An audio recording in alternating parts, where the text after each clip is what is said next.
I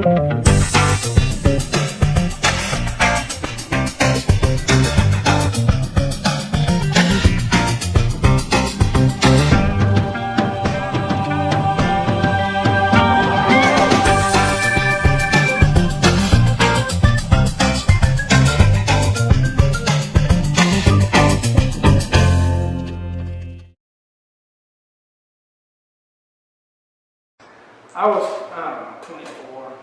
Wanted to learn a few card tricks to show friends at parties or when we got together. I went to a great magic shop that used to be in Memphis, Trick or Treat. Back when I lived in Memphis, Trick or Treat was a fantastic magic shop. It's long gone now. Most people are ordering tricks over the internet, unfortunately, because you don't have your great, friendly neighborhood magic dealer to show you what's good for you.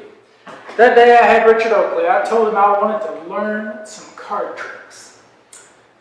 He sold me a regular deck of cards, he sold me a gimmick deck of cards, and he sold me this, which taught me some tricks with the gimmick deck of cards and tricks with a regular deck of cards. This is the Encyclopedia of Card Tricks. It was about, it says $7.95. It might be $10 or $12 now. I don't know. It has a ton of tricks, no illustrations. There are some good tricks in here I could go back through, and now that I know how to add presentations, I could probably come up with some really good stuff here. And I made some notes I wrote in there. There's a trick I learned in here the very first day that blew my business partner away, and I often teach that trick. I may teach it as part of this series at some point, but it's a really cool trick.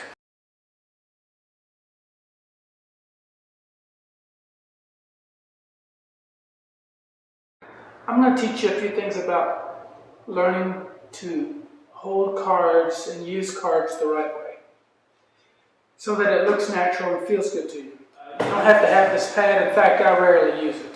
I almost never sit down. I feel awkward doing it this way, but some magicians still sit down. That was the old way. The old magicians sit down. We tend to stand in the modern day environment, but anyway, it's nice to have a surface to put your stuff on. If I stood up, you couldn't see my face, so I'm doing it this way. This is kind of a foam thing you can buy at a magic shop. At a casino table, they have the same type of surface. It allows for friction to let the cards spread out properly. And a glass tabletop won't do so well. I could spread the cards out like that. You can also kind of do it like this. But with friction, you can do other things. So that's, I think, something nice to learn when you're sitting something down. If you have a tablecloth, do it on the floor with a carpet, on a bed or something like that. You'll have good friction to do this kind of move here. Now, all you do for this is put your finger down and slowly let them dissipate across there. It's just a matter of practice. I remember when I first got cards, I practiced these kind of things all the time. So when you tell somebody to pick a card, you can do whatever you want there, but you can spread them out smoothly. And then you can get fancy if you have a good surface like this. You could spread them out probably on a hard table. Harder to pick them up. Another reason at casinos they use fabric. It's hard to pick up a card off of something smooth surface, but it's really easy on this padded surface. And I can pick it up and with friction have them turn over like that. Okay, another thing that's nice to be able to do is a fan. And there's a lot of different fans, and there's some real fancy ones, but this is just an easy fingertip fan. Now first, this is a fairly new deck of cards. I used to, when I first started, I would buy a deck and I would really wear it out. Tried to keep my hands clean when I used it to make it last, so I didn't have to buy new decks all the time. And that does help, and that helps keep the slickness in there. If you've got an old deck, it's hard to fan without a pressure fan, which is a harder fan.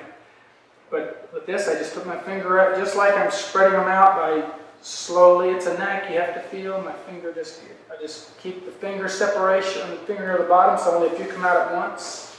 There. Like if I had the finger up here, a whole bunch came out there at first. So I want it down there at the bottom, just kind of be letting off one finger at a time, one at a time. The further down my finger is, the farther I could go with this spread. It's the same thing here. I'm just going to use my finger to spread them around. Now, I don't usually do it this way, but you kind of see it's just a knack. You just have to play with it to get it to spread out the way you want. So I can get up to the over the shoulder a little bit, and I'm just doing kind of like that. I do it faster to make it look better. And just have them select a card like this, or just in the hands. I often don't have a surface. So you need to be able to move cards comfortably from hand to hand. When I hand these to people and tell them to do the same thing, I found a lot of people can't, even if they play cards, they're not used to doing this. So that it's a little awkward to them. So you need to learn to spread them from hand to hand. Now, if you're a kid, if you're 15 or younger, depending on how tall or big you are, your hands may be too small to handle this. It's a poker-sized deck of cards. I buy these at Sam's or Costco, a package of a dozen, I think. But you can get them at Walgreens, anywhere. They'll give small hands. You want to get a bridge-sized piece of cards, of playing cards. Bridge is a card game. Google it. TV. Anyway, the bridge-sized deck is just as long, it's just not quite as wide. It's easier for people with smaller hands to handle. Now, shuffling, that's important. If you have a surface, you can do what we call the riffle shuffle. Put it in 2 piles, straighten them up, and you can do this whole thing like this. You probably already do that. Something I learned as a kid. And then you can get fancy and do the bridge.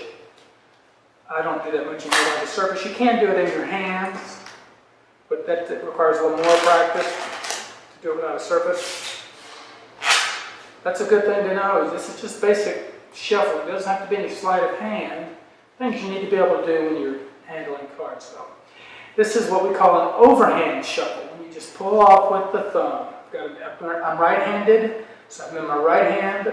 Notice my palm is underneath, and I'm pulling them off with my thumb and my left hand into my left hand, just like that. Here's another little shuffle that's good for some tricks. In fact, the trick I'm going to show you in a little bit. This is called the Hindu shuffle. And it's funny, I've met many people from India, and in India, where Hindu is a major religion, this is actually the way they do shuffle, so it's named properly. Now all this is the same idea as the overhand shuffle. It does the same thing, except you pull them long ways, and you pull them with the thumb and the third finger side, and then I drop it in my palm, and I drop, I pull, and I drop, and I pull, and I drop, and I pull, and I drop, and I pull, and I drop. So, practice these few little basic card things if you don't know them already, and I'll show you a trick.